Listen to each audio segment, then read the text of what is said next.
Oh my daddy, మీకు నాకు generation గ్యాపే వచ్చింది, అర్థమవుతుందా?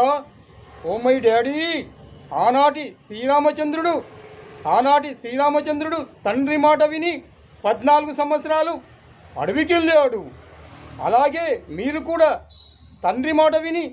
కేవలం తండ్రి మాట విని అమ్మాయి ముఖం చూడకుండా పెళ్ళి చేసుకున్నారు ఆనాటి కాలంలో, అర్థమవుతుందా?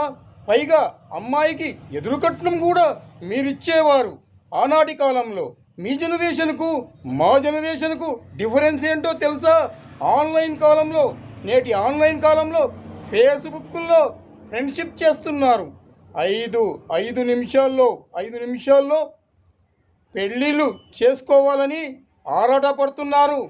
3 నిమిషాల్లో 3 లక్షల కట్నం మాట్లాడుకొని 3 నిమిషాల్లోనే 3 ముళ్ళు